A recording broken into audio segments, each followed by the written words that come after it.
All right. Well, hello, Internet world. This is the Fighting Words podcast. You've got Kyle Tully, Jonathan Marshall, and we are here with, I think both of us have booze in our coffee. Who knows? No one would ever know. I'm telling them so they know. You're not supposed to tell people secrets. Yeah, you know. All right. I'm an open book. We are here with a little bit of shop talk. This is just one of our short little in-between episodes, but our incredible tech wizard Alec is back behind the camera, so we have a higher production quality this time. And we've had lots of requests for little topics to talk about, and so we're going to tackle a couple of them tonight. The first one we're going to come up against is how to be a good drilling, sparring partner. Who asked for this? Let's shout out. Hell if I know. God damn it. That would have been great if we could have shouted out one of our listeners that was like, cool. But if that was you, comment on this and tell us how bad we are for forgetting your name.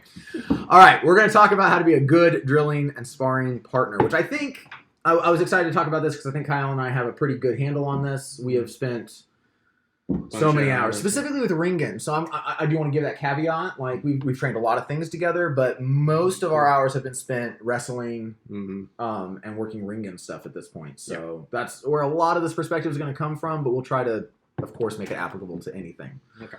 So why don't you start us, Kyle? Okay. So one of the first things that I want to point out is that when you are being a good partner in a drill, is you need to remember that whenever you are doing a drill, the goal of the drill is to do whatever technique or whatever the drill was set out to do, not to beat your partner. And I see that a lot because a lot of people will be like, oh, we're doing a drill. And then they're like, well, I don't want to lose. It's like part of the drill is you are, I wouldn't say shutting your mind off, but no, you definitely don't say that.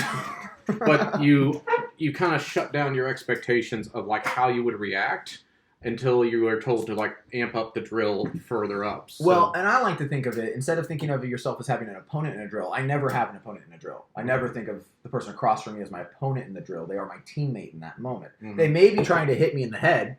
That's a likely scenario. But they are trying to hit me in the head while I do a specific thing to stop them so that they can train. Or I'm trying to hit them in the head or defend in a specific way so that I can practice and learn a thing. We are a team in this moment, even if somebody is probably going to get hit. In this moment, we're a team. And thinking of them as your teammate as opposed to an opponent, I think is foundational. Yeah, because I think sometimes we get the idea like I have to treat this person like I'm at a tournament. And there are times where like if you're doing something specific, yes, you can do that, but you shouldn't make that a blanket all the time. That's like revving up for competition, this specific for this short period of time. It was stated, go hard or go home. You want to make sure that for the most part, this is Jonathan. I know who's beneath this mask. Okay, even if Jonathan's been having a bad day and he has a bad attitude, it does. We're still teammates, and you need to treat each other that way. We used to have a tradition in karate, we used to have to ask in Japanese basically permission to use the other person's body.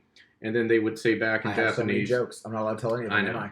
No. Okay. And so then the other person would respond yes. Okay. And then you would then do the two-man drill. So that is really cool, though. Like, I kind of like the formality of that. I'm not sure. I don't think I would recommend you institute a formality like that. But the idea that it exists, I like that. That's cool. Yeah. Because that way there's a formal acknowledgement of like, I'm using your body. And depending on how much gear you have or your intensity, I mean, you can always hurt someone by accident in a drill. So you need to respect the other person that is receiving, the business end of the sword. And that's not to say we think that you should go easy in drills or be particularly light touch in that scenario, because I don't know if you've ever drilled with anybody from some brogy, but that is not something we believe. But the foundational idea here should be that we are on a team and we are training. I am not trying to beat your ass. It's a drill. We wrote some things down, and I'm actually going to jump out of order here because I think it's important to say that all of the rest of these things are kind of in this line. How do you be a good team? How do you focus on what the drill is doing instead of focusing on being competitive?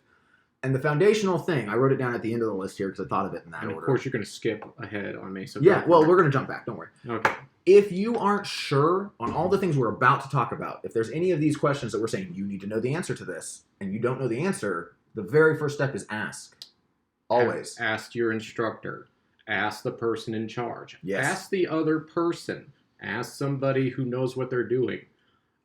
Stop and take a second, because it's better to stop and get correction and lose a little bit of training than have a bad training experience that you then have to undo later. Yeah, I teach math for a living. I'm that dork, and we used to say practice makes perfect, and that's a super annoying phrase because it's not true. Because what practice does is practice makes permanent. If I have a student do a 30 problem worksheet and he does every single one of them wrong, not only does he get a bad grade, but trying to get that kid to do the math right in the next 2 weeks is the biggest headache of my life because he is so practiced with something wrong. If you're not sure, ask. Practice it correctly. It's so much better. Mm-hmm. So with that in mind as the foundational thing, if you don't know the answer to one of these questions or something like that, you ask. Here are the things.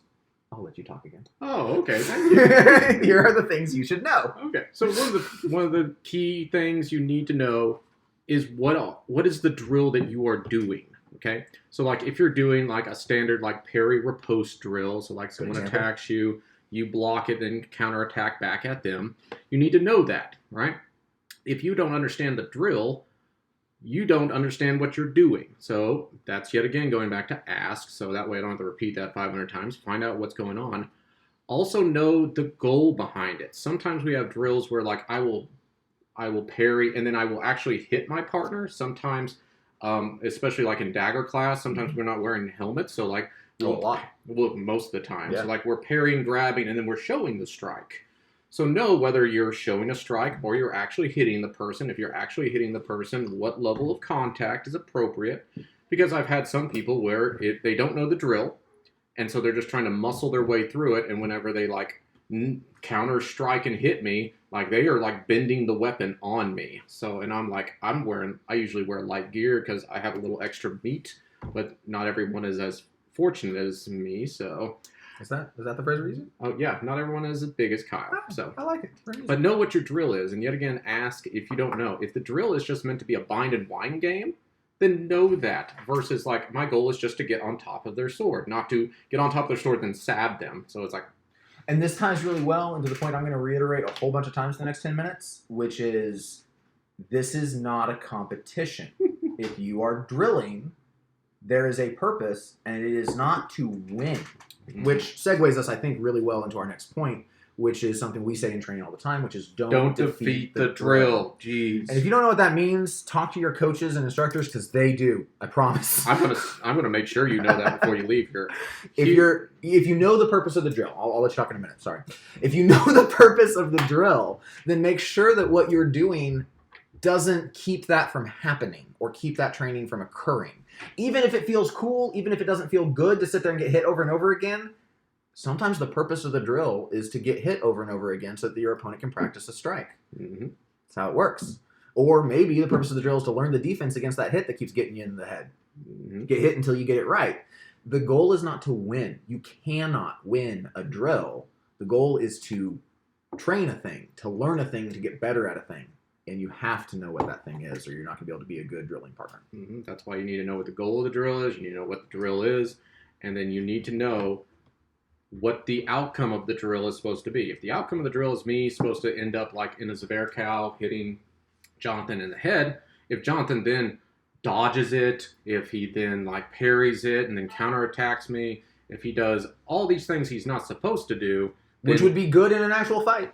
Mm-hmm. But they're not part of the drill. Right. And sometimes people will be like, oh, I know that they are going to attack me, and I know that I have a block after this, so I don't throw a strike with intent. Mm-hmm. So I throw a light strike so I can get there faster so that I can win, so I don't get hit. Don't do it. No. Throw a strike with intent, and then know that you're going to, it's a race to get over to your block. Except that, yet again, you're not winning or losing in a scenario. You're just trying to go, okay, I know if I attack, and I attack with intent, that this person's doing the technique is probably going to win. That's the purpose of the idea. Yeah. Right. And then if you're practicing then the block after and then some sort of like 15-step drill, know that you shouldn't half-ass a part so that you can win another part. Also, teacher opinion, don't have 15-step drills. It's not going to be successful. Unless you're studying Meyer and Mayer and then like enjoy your katas. So Bunkai technically is two-man. I'm not going to get into that, but if you have 15 different steps you're trying to teach a student, they will not get it. That is a fact. All right.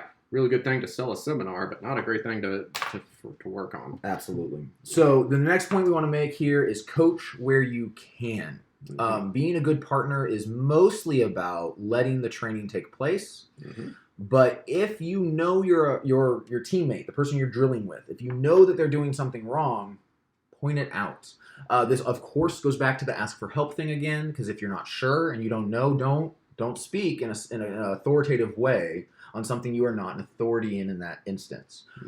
But that doesn't mean you can't say something. Personal experience. When I was very new but learning, there were times that I would feel confident that I knew what the person across from me was doing wrong, even though I wasn't a knowledgeable instructor by any means or anything like that. And I don't know, use phrases like, maybe this would help, or do you think this is part of the problem? Don't try to be authoritative if you have no position to be authoritative from, but you're the person drilling with your partner. Nobody else is going to see or feel what they're doing as well as you are. So if you have something to say, coach where you can. Don't be combative. Don't be arrogant. Don't say things for certain that you don't know for certain, and ask where you need help. But again, practice makes permanent. If something's going wrong, get it right. And piggybacking on there, using I and we statements, like, I don't feel like this is working. I feel like something is off. I think we need to adjust to maybe our force level. Non-confrontational speech is like my thing, because I do tons of therapy.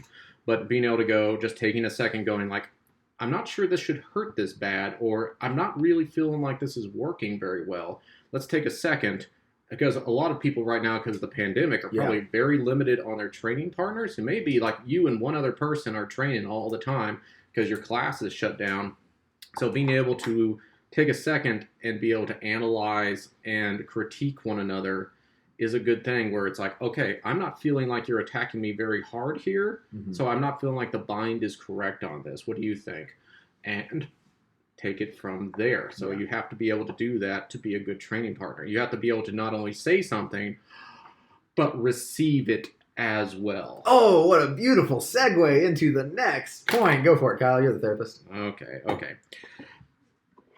When it comes watch him struggle. Here it comes. I am the world's worst at taking constructive criticism. I'm also one of the worst at taking criticism, period. Whenever somebody corrects me, no matter what, my emotions jump up very quickly, and I quickly have to take a second and just take a deep breath, accept what they said, and move forward, because if I dwell on it, I'm going to just be in that mood for a while. So you have to take it. And then usually I have to sleep on it, and the next day I can come back and go, okay, yeah, they were right, because my initial is, this person's wrong, they don't know what they're saying, they don't know what they're doing, and I spiral quickly, as you can tell. So, yeah. Yeah, I think part of this comes down to a lot of attitude issues, of course. Thinking about drilling as teamwork helps with that. Thinking of drilling as, I have something to learn here, helps a lot, and that goes both ways. Very, very common intermediate fencer mistake that I made continually for like months in a row. I'm not trying to hate on people. I'm confessing here. We get to the point where we feel like we kind of know what's going on. We get to the point where we feel like there's nothing for me to gain drilling against this newbie. This guy's been here for 2 weeks. I've been here for 6 months. Clearly I know what I'm doing and he doesn't. And we get that attitude a lot. And one of the best things that I got drilled into my head externally, I didn't figure this out on my own. People brought it to me, is we have to look at every scenario where we step on the floor with a weapon in our hand, every training session, every drill, as a chance for us to get something out of it. Even if what we're getting out of it isn't the basic mechanics of a versetzen, like our drilling partner might be, maybe we're dialing in some of our timing or our distance. Maybe we're learning to deal with more reckless fencers in a scenario like this. Maybe there's so many things we might be working on, but every drill has something to offer you. Every single one. And you can always do, because we used to say black belts do basic techniques at an advanced level. Yes. So it's a good way to say it. Making sure that you yourself can not only respectfully give criticism, but also receive it. Another thing that this segues into is sometimes it's not appropriate, and sometimes you can't give criticism, or constructive or otherwise, because you're just not going to be able to have anything that you can say that's going to be good, or you don't have anything that you can give that is going to help the person because they're just not at a place where you are an authority or that they view you as an authority. Yes. And so you just have to kind of like smile, get what you can from the drill, and then move on. Because if you can't be a good training partner, you have to at least not be a toxic one. Right. If you can't say something nice, hit them in the head. And I don't mean that aggressively. I mean, just do the drill. If you're struggling with a partner, if you have a bad partner, not our bad partner, but have a bad drilling partner, which just happens sometimes, don't get angry. Don't overcoach them. Don't create a rivalry for sure. Just do the drill. If you know how to do it right, do it right. If you don't know how to do it right, go ask. Feed them, and if they do it wrong and they're not going to take instruction, know that you're going to beat a dead horse and just feed them and just make sure they're not hurting you or anyone else. And sometimes you just got to move on. So Yeah, absolutely. Another thing is knowing when to take a break. If you and the other person are starting to get heated or something is happening, you need to know your limits. If you're getting around a 6 out of 10, take a break. Go do something else. Switch drills. Move on. Do not beat something to the point you want to kill the other person, actually. Yeah, don't create a problem where there wasn't one before. Which I think also applies to when people are tired. They're interconnected problems, guys. Mm-hmm. If you're getting tired and you're getting frustrated, one of them is probably causing, or at least helping cause, the other one. Yeah. So if you are getting frustrated, take a break. If you're not getting frustrated, but you are getting tired, like, of course, push yourself. I believe in fitness. I believe in improving yourself physically, and I think it'll make you a better fencer. You should push yourself. But if you're getting so tired that you can't drill well, or you're getting frustrated, you got to take that break. Don't push yourself past what can be a successful training session. Mm-hmm. Yeah, because if you practice it sloppy... Yeah, practice makes permanent. Yeah. That's how it's going to work. Also, another thing is don't take training so damn seriously. Remember, you are not... I'll say that different. Oh, no. Don't take training so seriously that you ruin it for yourself and other people. Remember, this is a game that we are playing. Nobody here is actually going out and having to fight for their lives with swords. That's true. I have salty things to say, but I know. Right. But it's just like any other thing. It's a hobby. Unless you are not a pro, no one's making $1 million from this. You need to just take yourself back a notch and remember... I'm training, I'm learning, so are they, and don't take stuff so seriously when it comes to, especially to drilling and other things, because we're just about to talk about sparring, because if you do, your ego gets flared up and things are going to go south. So let's go ahead and move into sparring. Then. Actually, I'm gonna say one thing, because I don't like how you phrase that. Okay. And he's probably right, guys. He has a master's degree in psychology or whatever. Give him your opinion, Joe. But I have an opinion about this, so I'm going to say it. I think we should take our hobbies seriously. I think we should take the things we do as seriously as it feels good and right to us to take them. What I don't think we should take as seriously as ourselves. I think we need to be able to leave our ego at the door, at least to a certain extent, in every scenario. And in my experience with martial arts, is that it has to be more intentional than other parts of my life, because I get spun up into that aggressive, combative, competitive thing so much faster when I'm fighting than any other part of my life. Mm-hmm. So maybe he's right. I'm open to being wrong. Okay. But I think the way I would say that is take it as seriously as you and your partner feel comfortable taking it, but don't ever take yourself that seriously. All right. We'll let the audience. All right, you two. Get your blades. Take it outside. We probably should. Okay. So. Now we transition. All right. So now let's get down to sparring. So one of the things that I've noticed that causes trouble with people is people do not state what the goal of sparring is with each other beforehand. So let me define that. Point a lot. I will walk up to somebody, and whoever I'm sparring, I will tell them what I am working on. Hey, I'm working on doing some Zverekow stuff, or I'm working on closing into Krieg to do some like ring and inch ferret, something like that. Yeah. I tell them that ahead of time because that way, when I run at them, they have an idea of what's happening. And another thing is that being able to go, okay, I'm going to pause for a split second. Pause it is.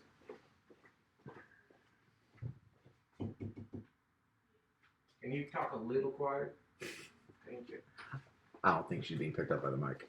I don't, but it's distracting. Is it distracting you? All right. Okay, let's restart the sparring part.